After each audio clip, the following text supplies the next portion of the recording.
बहू को बेटी समझने वाली सास। राधिका को जैसे ही पता चलता है कि कोमल अपने ससुराल से लौट आई है तो वो तुरंत ही कोमल के घर उससे मिलने के लिए पहुंच जाती है। राधिका कोमल के कमरे में पहुंचती है तो देखती है कि कोमल उदास बैठी है। उसके बाल बिखरे हुए हैं और उसका चेहरा काफी उतरा हुआ लग रहा है। ये सब देखकर राधिका कोमल से कहती है, कोमल, ये क्या हाल बना रखा है तूने अपना? मुझे अभी पड़ोस वाली चाची ने बताया कि तू सुबह सुबह ससुराल से वापस आ गई। तू इतनी मुरझाई हुई, इतनी उदास क्यों लग रही है यार? सब ठीक तो है ना? कुछ ठीक नहीं है राधिका, कुछ भी ठीक नहीं है। ससुराल बहुत बुरी जगह होती है, बहुत ज्यादा बुरी। मुझे नहीं पता था कि शादियां इतनी डरावनी भी हो सकती हैं। तू शांत हो जा, पहले बैठ यहाँ। हुआ क्या है, साफ साफ बता। मेरे सास और मेरे पति, उन्होंने मुझे बहुत मारा राधिका। छोटी छोटी बातों पर ताने देना तो रोज की बात थी, पर कल रात तो उन्होंने हद पार कर दी। मुझ पर जुल्म किए गए, मुझे पीटा गया। मैं भाग कर आई हूँ वहां से। मैं अब उस नरक में कभी वापस नहीं जाऊंगी, कभी नहीं। तभी कोमल की मां नम्रता रसोई से वहां आती हैं और कहती हैं, राधिका बेटा आ गई तो जरा इसे समझा, सुबह से बस रोए जा रही है। कोमल बेटा, ये सब तो हर घर की कहानी है। थोड़ा बहुत ऊंच नीच तो ससुराल में होता ही रहता है। माँ, आप इसे ऊंच नीच कह रही हैं? उन्होंने मुझे मारा है। क्या आपकी ममता इतनी सस्ती हो गई कि आप मुझे फिर से वहीं भेजना चाहती हैं? देख बेटा, तेरा पति अभी थोड़ी देर पहले तुझे लेने आया था। तूने उसे दरवाजे से ही वापस भेज दिया। समाज क्या कहेगा? राधिका, इसे समझा कि ये चली जाए। पति का घर ही औरत का असली ठिकाना होता है। मौसी, आप ये क्या कह रही हैं? अगर कोमल वहां खुश नहीं है और उसके साथ मारपीट हो रही है तो आप उसे जबरदस्ती कैसे भेज सकती हैं? वो सही कह रही है, उसे ऐसी जगह वापस नहीं जाना चाहिए जहां उसकी जान को खतरा हो। बेटा, ये तो औरत का भाग्य है, सब कुछ सहना पड़ता है। चुप रहकर घर बसाना ही सलीका है। मैंने भी अपनी जिंदगी में बहुत कुछ बर्दाश्त किया है। तुम्हारी दादी ने मुझ पर क्या कम जुल्म ढाए हैं, पर मैं टिकी रही ना। कल को तू भी ससुराल जाएगी, तुझे कोई दिक्कत होगी तो तुझे भी बर्दाश्त करना पड़ेगा। चुपचाप समझौता करना सीखो। ऐसा कहकर नम्रता अपना पल्लू संभालती हुई वापस रसोई की तरफ चली जाती है। कोमल और राधिका एक दूसरे को बेबसी से देखती हैं। देखा राधिका, मेरी अपनी माँ भी मुझे नहीं समझ रही। काश मेरी शादी ही ना हुई होती, काश मैं कभी उस घर गई ही ना होती। मुझे तो अब शादी से ही डर लगने लगा है। औरतों के साथ ससुराल में कभी अच्छा व्यवहार नहीं होता। राधिका कोमल से काफी देर बातें करती है, फिर वो अपने घर आ जाती है। घर आकर वो अपनी दादी और अपनी माँ को सारी बातें बताती है। ये सब सुनकर राधिका की दादी कहती है, अरे कौन सी बड़ी बात हो गई? 2 बातें सुन लिया, 2 थप्पड़ खा लिए तो क्या पहाड़ टूट पड़ा? ये सब तो बहुत कॉमन चीजें हैं। हमारे जमाने में तो इससे भी बुरा होता था, और तू इन सब बातों में इतना परेशान क्यों होती है? तभी राधिका के पिता महेश घर में आते हैं और वही सारी बातें सुनकर कहते हैं, राधिका, तू फिक्र मत कर, मैंने तुझे बहुत लाड प्यार से पाला है। मैं तेरे लिए कोई अच्छा, बहुत अच्छा ससुराल ढूंढूंगा जहां तुझे सिर आंखों पर बिठाया जाए। लो, आ गए लाडले पिता, तुम्ही ने इसे बिगाड़ रखा है। हाँ, माँ राधिका को कल कुछ लोग देखने आ रहे हैं। बहुत अच्छे खानदान का रिश्ता है। राहुल नाम का लड़का है, अपना बिजनेस है उसका। अगर सब कुछ जम गया तो हम राधिका की शादी तय कर देंगे।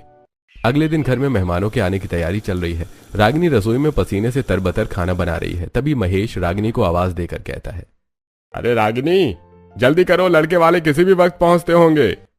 जी बस हो ही गया। तभी राधिका किचन में आकर अपनी माँ से कहती है, माँ, मैं आपकी मदद कर दूं? नहीं बेटा, तू अपनी तैयारी कर ले जाकर। अच्छे कपड़े निकाल, उन्हें प्रेस कर और पहन ले। बाल ठीक से बना लेना, खाना मैं बना लूंगी। तू बस मेहमानों के सामने अच्छे से पेश आना। रागिनी के ऐसा कहने पर राधिका तैयार होने के लिए अपने कमरे में चली जाती है तो उधर हॉल से सविता चिल्लाकर रागिनी से कहती है, अरे ओ रागिनी, ओ महारानी, मेरा नाश्ता अभी तक नहीं आया। इतनी देर लगती है? तुझे समझ नहीं आता क्या कि मुझे भूख लगती है? लाई माँ जी। अब रागिनी जल्दी से नाश्ते की प्लेट निकालकर सविता को लाकर दे देती है। ये लीजिए माँ जी, वो मेहमान आ रहे थे ना, तो उसी की तैयारी में थोड़ा समय लग गया। तेरे पास तो जिंदगी भर से बहाने तैयार रहते हैं। काम चोर कहीं की, एक नाश्ता समय पर नहीं दे सकती। रागिनी, थोड़ा जल्दी कर दिया करो ना। तुम्हें तो पता है माँ बूढ़ी हो गई है, चिड़चिड़ी हो जाती है। हाँ, बूढ़ी हो गई हैं तब इतना आतंक मचा रही हैं। जब जवान थी तब पता नहीं कितना आतंक मचाती थी। मेरी पूरी जवानी तो इनकी गालियां सुनने में निकल गई। यही सोचकर रागिनी किचन में जाकर काम करने लगती है। थोड़ी देर बाद राहुल अपने माता पिता के साथ राधिका के घर आता है। राधिका चाय की ट्रे लेकर आती है और सभी लोग राधिका के हाथ से चाय लेते हैं और राधिका सबको बहुत पसंद आती है। चाय पीते हुए संजय कहता है, महेश जी, आपकी बेटी तो वाकई बहुत सुशील है। राधिका नजरें झुकाकर सभी के साथ बैठ जाती है। ऐसे ही घर वाले राधिका और राहुल का रिश्ता पक्का कर देते हैं। थोड़ी देर बाद वो लोग अपने घर निकल जाते हैं। अगले दिन कोमल राधिका से मिलने आती है। दोनों राधिका के कमरे में बैठकर बातें कर रही थी। तब कोमल कहती है, राधिका, मैं वापस ससुराल जा रही हूँ। क्या तू फिर से उसी नरक में जा रही है? तूने कहा था कि तू कभी नहीं जाएगी। घर वाले रुकने नहीं दे रहे हैं यार। माँ कहती है कि अगर मैं यहाँ रुकी तो छोटे भाई की शादी नहीं होगी, मुझे जाना ही पड़ेगा। और वैसे भी मैंने सुना है तेरी भी शादी तय हो गई है।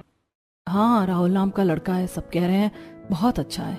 थोड़ा संभल के रहना, ससुराल कभी अच्छी जगह नहीं होती। लड़कियों को तो बस निभा के चलना पड़ता है, चाहे मार पड़ी या गालियां हमें ही सहना पड़ता है। अपना ध्यान रखना। तू क्यों जा रही है कोमल? अगर तुझे नहीं जाना तो मत जाना, मेरी मजबूरी है राधिका। लड़कियों की अपनी कोई मर्जी नहीं होती।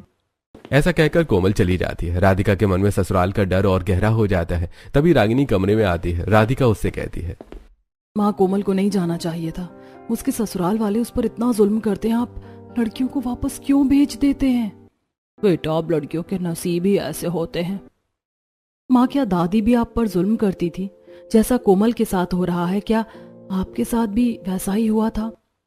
तुम्हारी दादी वो बहुत तेज थी बेटा, अब तो बुढ़ापे के साथ थोड़ा ठंडी पड़ गई है, वरना पहले तो पानी मांगने पर भी सुना देती थी। तभी सविता बाहर से चिल्लाकर आवाज देती है, अरे ओ रागिनी, रागिनी, जल्दी से मेरे लिए गुनगुना पानी लेकर आ। तूने अभी तक मेरी दवाई नहीं दी। तुझे समय का अंदाजा नहीं रहता क्या? जान लेगी मेरी। ठीक है बेटा, तुम आराम करो, मैं तुम्हारी दादी को दवाई दे देती हूँ, वरना उनका शोर थमने वाला नहीं। ऐसा कहकर रागिनी वहां से चली जाती है। समय बीतता है और राधिका की शादी का दिन भी आ जाता है। राधिका दुल्हन के लिबास में सजी हुई है। वो बहुत सुंदर लग रही है, लेकिन उसके चेहरे पर कोई खुशी नहीं है। वो आईने में खुद को देख रही है और उसके दिमाग में राधिका और उसकी माँ के शब्द घूम रहे हैं। तभी रागिनी कमरे में आती है और कहती है, बेटा, तुम तैयार हो गई, बारात आ गई है, सब तुम्हारा इंतजार कर रहे हैं। माँ, अभी तक कोमल नहीं आई क्या? उसने वादा किया था कि वो मेरी शादी में जरूर आएगी। नहीं बेटा, अभी तक तो नहीं आई है। ठीक है माँ, मैं उसको फोन कर लेती हूँ, वो मेरी सबसे अच्छी सहेली है। अगर मेरी शादी में नहीं रहेगी तो मुझे अच्छा नहीं लगेगा। ऐसा कहकर राधिका कोमल को फोन लगाती है कि तभी कोमल वहां आ जाती है। राधिका देखती है कि कोमल के हाथों और पैरों पर नीले निशान है, उसका होंठ फटा हुआ है। ये देखकर राधिका घबराकर कहती है, कोमल, ये क्या हुआ तुझे? ये निशान कैसे हैं? राधिका, मैं तेरे घर आने के लिए कह रही थी। मैंने उनसे बस 2 घंटे की मोहलत मांगी थी, पर मेरे ससुराल वालों ने मुझे बहुत मारा। मेरी सास ने कहा कि तू अपनी सहेली की शादी में जाकर हमें बदनाम करेगी। फिर तू यहाँ कैसे आई? जब मैं बेहोश हो गई तब मेरी सास को लगा कि कहीं मैं मर ना जाऊं, उन्होंने छोड़ दिया। मैं बहुत मुश्किल से तेरे से मिलने आई हूँ, पर मैं रुक नहीं पाऊंगी। मेरा पति बाहर गाड़ी में बैठा है। तभी दरवाजे पर आकर कोमल का पति जोर से चिल्लाता है, अरे कोमल, हो गई तेरी बात? चलो यहाँ से, कितनी देर लगा रही हो? पहले ही तमाशा कम किया है क्या? हाँ हाँ आई। देखा राधिका, अब मैं चलती हूँ। ऐसा कहकर कोमल वहां से चली जाती है। इधर राधिका और राहुल की शादी हो जाती है और राधिका विदा होकर अपने ससुराल के लिए निकल पड़ती है। लेकिन कार में बैठे बैठे भी उसके मन में वही पुरानी बातें चल रही थी। ससुराल तो खराब ही होता है, पक्का मुझे भी वहां जाकर मार खाना पड़ेगा। छोटी छोटी बातों पर जुल्म सहने होंगे। जैसे दादी मेरी माँ को चिल्लाती है, जैसे कोमल की हालत है। अब मेरी भी जिंदगी खराब हो जाएगी, मैं कभी खुश नहीं रह पाऊंगी। बारात राहुल के घर पहुंचती है। राधिका लाल जोड़े में दरवाजे पर खड़ी है। राहुल उसके बगल में खड़ा है। राधिका की सास निशा राधिका के गृह प्रवेश के लिए आरती की थाली लेकर आती है। तभी राहुल कहता है, माँ जल्दी करो ना, वैसे ही मैं बहुत थक गया हूँ। कितनी देर लगा रही हो आरती शुरू करने में? पैरों में दर्द हो रहा है मेरे। लो, पति का ड्रामा तो यहीं से शुरू हो गया। अभी से इसे थकान होने लगी। अभी तो घर के अंदर कदम भी नहीं रखा, पता नहीं आगे क्या क्या होगा मेरे साथ। राहुल, ये क्या तरीका है बात करने का? बहू है, घर की लक्ष्मी है, उसकी आरती तो उतारने दे शांति से।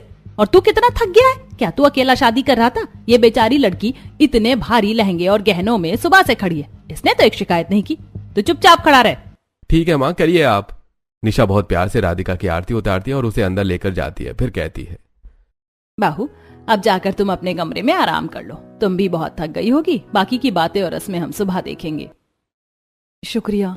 राहुल और राधिका कमरे में दाखिल होते हैं। राधिका अपने बेड के कोने पर सहमी हुई बैठ जाती है। तभी राहुल कहता है, देखो राधिका, मैं काफी थक गया हूँ और मुझे बहुत नींद आ रही है, मैं सोने जा रहा हूँ। राहुल बिना राधिका की तरफ देखे सो जाता है। थोड़ी देर बाद राधिका भी सो जाती है। अगले दिन सुबह के 8 बज रहे हैं। राधिका अभी तक सोकर नहीं उठी है। तभी निशा राधिका के कमरे में आती है और उसे जगाते हुए कहती है, बेटा सुबह हो गई है, अब जल्दी से उठ जा। राधिका अपनी सास के जगाने पर हड़बड़ाकर उठ बैठती है और कहती है, माँ जी, पता नहीं कैसे मेरी नींद ही नहीं खुली, इसीलिए मुझे उठने में देर हो गई, मुझे माफ कर दीजिए। अरे बहू, तो इसमें इतना घबराने वाली कौन सी बात है। राहुल तो सुबह सुबह ही काम के सिलसिले में निकल गया। अब तू आराम से तैयार हो और ये ले, ये मेरी तरफ से तेरे लिए साड़ी है, मैंने बहुत चाव से खरीदी थी, आज ये पहनना। तभी राधिका की नंद पल्लवी कमरे में चहकती हुई आती है। भाभी गुड मॉर्निंग, चलिए मैं आपको तैयार कर देती हूँ। वैसे भी मैं पार्लर का कोर्स कर रही हूँ, मैं आपको बहुत सुंदर बना दूंगी। शुक्रिया पल्लवी। ठीक है राधिका बेटा, अब तुम्हें तुम्हारी ननद तैयार कर देगी, मैं चलती हूँ। और हाँ, पल्लवी बहुत बातें करती है, तो तुम देख लेना अपनी ननद को। ऐसा कहकर निशा कमरे से बाहर चली जाती है। अब राधिका जाकर फ्रेश होकर आती है और पल्लवी राधिका को आईने के सामने बैठकर तैयार करने लगती है। और फिर बातों ही बातों में पल्लवी राधिका से कहती है, पता है भाभी, भैया तो निवेदिता नाम की लड़की को पसंद करते थे। वो बहुत मॉडर्न थी, पर माँ को वो बिल्कुल पसंद नहीं थी। माँ के आगे भैया की एक नहीं चली और माँ ने आपकी फोटो देखते ही कह दिया कि बहू तो यही बनेगी, इसीलिए भैया ने आपसे शादी कर ली। पल्लवी की बातें सुनकर राधिका और डर जाती है और मन ही मन सोचती है, हे भगवान, अब तो मेरा पति मुझ पर और भी जुल्म करेगा। मैं तो उसकी पसंद की भी नहीं हूँ। वो किसी और से शादी करना चाहता था और उसकी माँ ने जबरदस्ती ये शादी कराई। अब मेरा क्या होगा। क्या सोच रही हो भाभी, आप तैयार हो गई हैं, देखिए कितनी सुंदर लग रही हैं। आज तो भैया आपको देखकर फिदा हो जाएंगे। चलिए, सब बाहर इंतजार कर रहे हैं। अब पल्लवी राधिका को लेकर बाहर आती है, जहां सभी औरतें मुंह दिखाई की रस्म के लिए बैठी थी। राधिका सभी के बीच में आकर बैठ जाती है। औरतें राधिका की बहुत तारीफ करती हैं। तभी राहुल भी घर लौटता है। मालती राहुल को देखकर उससे कहती है, राहुल तेरी बीवी तो बहुत सुंदर है बेटा, तू तो बहुत भाग्यशाली निकला। राधिका तो बहुत गुणी लग रही है। राहुल बिना कुछ बोले सीधा अपने कमरे में चला जाता है। ये देखकर राधिका का दिल बैठ जाता है। वो मन ही मन सोचती है, देखा, इन्होंने मेरी एक तारीफ तक नहीं की, करेंगे भी क्यों, इन्हें तो मैं पसंद ही नहीं हूँ। इनकी माँ ने इन्हें मजबूर किया है शादी करने के लिए, तो भला उन्हें खुशी कहाँ से होगी। थोड़ी देर बाद मुंह दिखाई की रस्म खत्म हो जाती है और सभी औरतें अपने अपने घर चली जाती हैं। उसके बाद निशा कमरे में जाती है और डांटते हुए राहुल से कहती है, राहुल ये क्या तरीका है, तू थोड़ी देर वहाँ रुक नहीं सकता था। औरतें बहू की तारीफ कर रही थी, तुझे कम से कम उनका जवाब तो देना चाहिए था, और तू सुबह बिना नाश्ता किए चला गया। ये क्या है। माँ प्लीज आप मुझ पर प्रेशर मत डालिए, मैं पहले ही बहुत परेशान हूँ। मुझे पता है तेरी परेशानी, पर ऐसा नहीं चल पाएगा राहुल। तुझे इस घर की और अपनी पत्नी की इज्जत करनी होगी। ठीक है माँ। राधिका रसोई में काम करते हुए ये सारी बातें सुन रही थी। ये सब सुनकर वो मन ही मन सोचती है, ये सब ढोंग है। आज माँ जी चिल्ला रही हैं, कल ये दोनों मिलकर मुझे ही निशाना बनाएंगे। ये सब बस दिखावा है। राधिका यही सब सोचते हुए खाना बनाती है। उसका ध्यान अपनी सास और राहुल की बातों में था, इसलिए अनजाने में सब्जी में नमक ज्यादा हो जाता है। राधिका खाना बनाने के बाद सभी लोगों को डाइनिंग टेबल पर खाना परोसती है। सभी लोग खाना खाना शुरू करते हैं। तब राहुल गुस्सा होते हुए कहता है, ये क्या है, क्या नमक का डिब्बा पूरा सब्जी में पलट दिया है। खाना बनाना आता है या बस सजने संवरने का शौक है। सॉरी जी, मैं अभी दूसरी सब्जी बना देती हूँ, मुझे माफ कर दीजिए। राहुल, इसमें इतना चिल्लाने वाली क्या बात है। हाथ है ना, कोई मशीन तो है नहीं कि हर बार परफेक्ट डालेगी। नया घर है उसका, वो घबरा रही होगी। तुझे अगर सब्जी नहीं खानी तो तू दाल खा ले, और नहीं तो सलाद रखा है। मुझे खाना ही नहीं खाना है। ऐसा कहकर राहुल थाली पटक कर उठकर चला जाता है। कोमल जोर जोर से रोने लगती है। तब उसके ससुर उसे समझाते हुए कहते हैं, बेटा तुम परेशान मत हो, राहुल का नेचर थोड़ा गुस्से वाला है, लेकिन अब शादी हो गई है ना, धीरे धीरे सब कंट्रोल हो जाएगा। हाँ बेटा, पहले ये भी बहुत गुस्से वाले थे, मैंने पूरा कंट्रोल कर लिया। तू भी इसे धीरे धीरे संभाल लेगी, चिंता मत कर। और भाभी, आपको भैया को सॉरी बोलने की कोई जरूरत नहीं है, गलती उनकी है, सॉरी वही बोलेंगे। ये सब सुनकर राधिका के चेहरे पर एक हल्की सी मुस्कुराहट आती है, पर मन का डर अभी भी गया नहीं है। ऐसे कुछ दिन बीतते हैं। एक दिन राहुल रात को राधिका से कहता है, राधिका कल सुबह मेरी एक बहुत जरूरी मीटिंग है, मेरी व्हाइट वाली शर्ट प्रेस करके रख देना। हाँ, और सुनो, अलमारी में एक ब्लैक कलर की फाइल होगी, उसे भी ढूंढकर टेबल पर रख देना। मुझे सुबह बहुत जल्दी निकलना है, तो कोई गड़बड़ नहीं होनी चाहिए। जी मैं कर दूंगी, आप फिक्र मत कीजिए। अब राहुल लाइट बंद करके सो जाता है। अगली सुबह राधिका जल्दी उठकर राहुल की फाइल ढूंढ कर रखती है। उसके बाद शर्ट निकालकर उसे प्रेस करने लगती है। तभी निशा बाहर से आवाज देती है। राधिका घबराकर प्रेस को वैसे ही छोड़कर दौड़कर अपनी सास के पास आती है। तब निशा राधिका से कहती है, अरे बेटा, मैं बस ये कह रही थी कि आज राहुल को जल्दी जाना है तो उसके लिए नाश्ता थोड़ा जल्दी बना लेना, बेचारा खाली पेट ना जाए। जी माँ जी।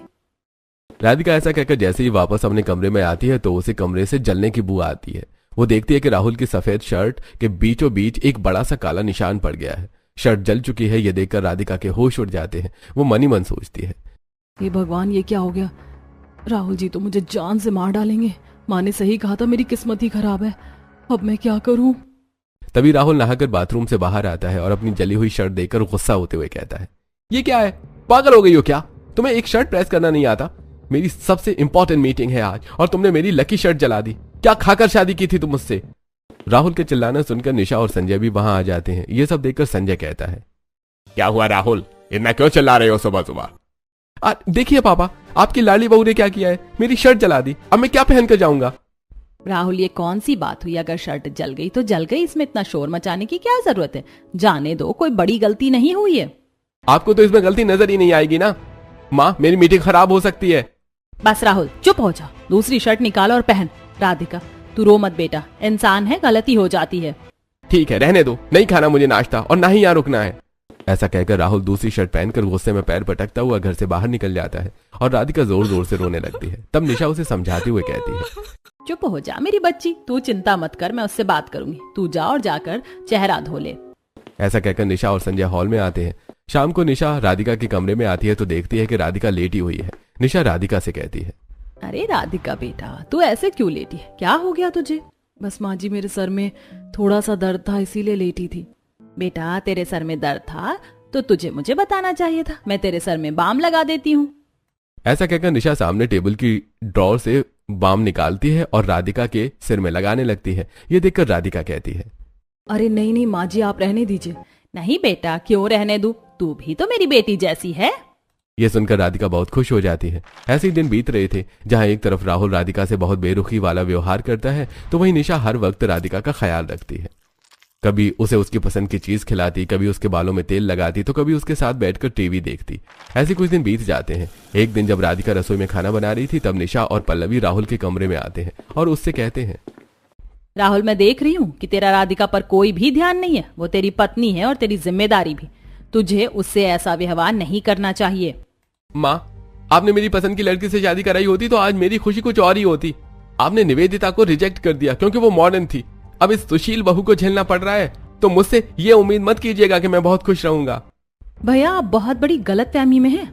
आप जिस निवेदिता के पीछे पागल थे ना, वो मेरे ही कॉलेज में पढ़ती थी। मैं उसे अच्छी तरह जानती हूँ। वो सिर्फ आपके पैसों से प्यार करती थी। भाभी बहुत अच्छी हैं और आपकी शादी एक बहुत ही सही इंसान से हुई है। तू चुप रह पल्लवी। बातें करने के बाद निशा और पल्लवी कमरे से चली जाती हैं। तभी अचानक राधिका चाय लेकर राहुल के पास आती है और राहुल को चाय देते हुए कहती है, मैं चाय लेकर आ रही थी तो मैंने आप लोगों की सारी बातें सुनी। मुझे दुख है कि आपकी शादी आपकी पसंद की लड़की से नहीं हो पाई। मुझे ये सब कुछ नहीं पता था। अगर आप चाहोगे तो मैं आपको छोड़कर चली जाऊंगी। मुझे अभी ये फालतू बकवास नहीं सुननी, मुझे सोने दे। ऐसा कहकर राहुल सो जाता है। अगले दिन शाम को निशा राधिका के साथ सब्जी लेने के लिए बाजार जाती है। दोनों सास बहू सब्जियां खरीदती हैं। फिर जब वापस लौटने लगते हैं तो उन्हें मोहल्ले की कुछ औरतें मिलती हैं। तभी मालती निशा से कहती है, अरे निशा बहन, तुमने सुना या नहीं? आज तक माधवी अपनी बहू पर सिर्फ जुल्म करती थी, लेकिन आज उन लोगों ने अपनी बहू को खूब मारा पीटा।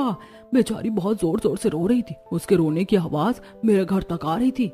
यह तो बहुत गलत बात है। हमारे पड़ोस में एक बहू पर इतना जुल्म हो रहा है और हम चुपचाप बैठे हैं। चलो हम अभी उनके घर चलते हैं और उन्हें समझा कर आते हैं कि ये सब गलत है।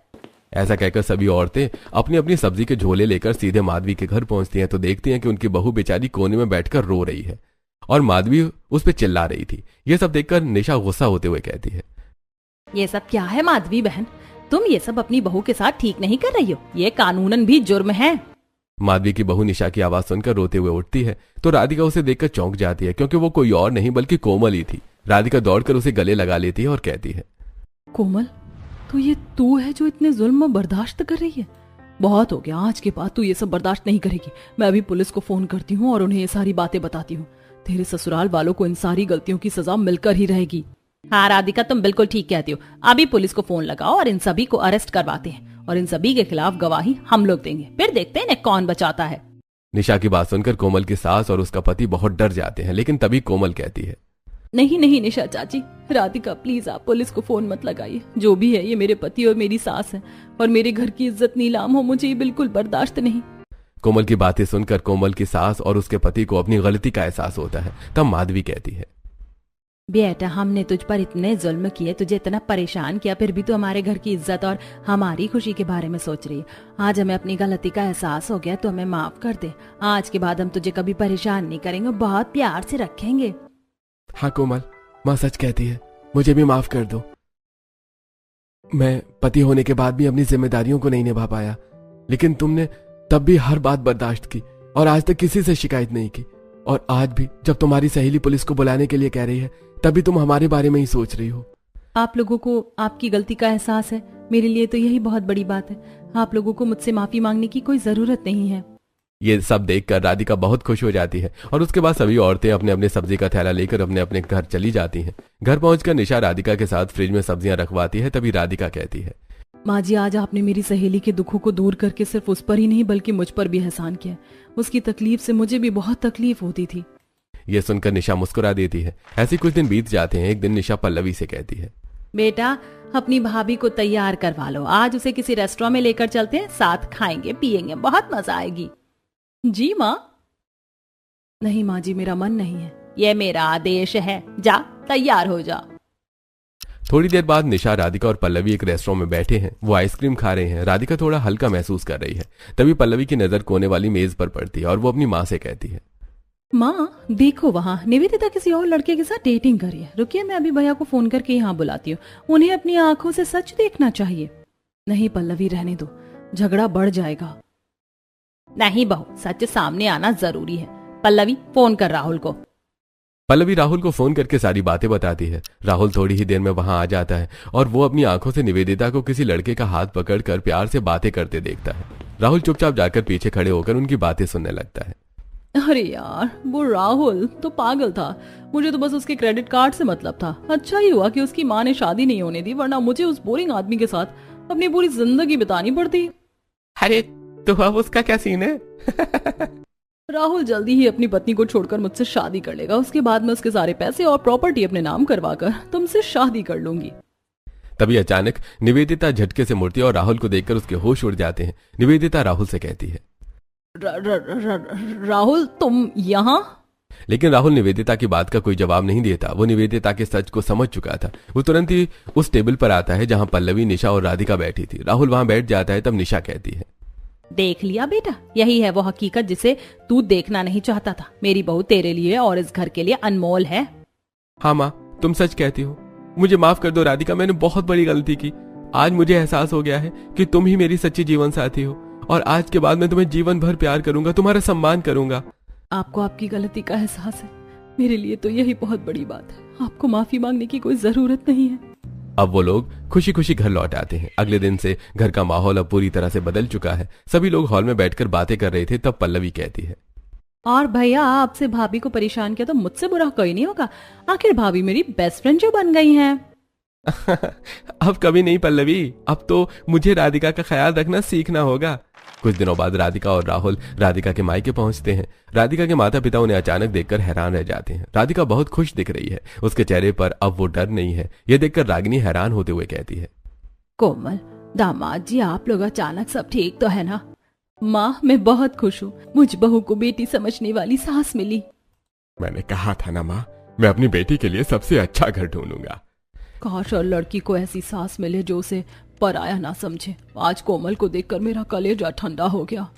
शाम को राधिका और राहुल घर लौट आते हैं जहां राधिका की सास आंखें बिछाई उसका इंतजार कर रही थी। राधिका ये देखकर मनी मन बहुत खुश होती है और सोचती है, भगवान करे ऐसी बहू को बेटी समझने वाली सास हर लड़की को मिले, फिर कोई लड़की कभी भी शादी से नहीं डरेगी।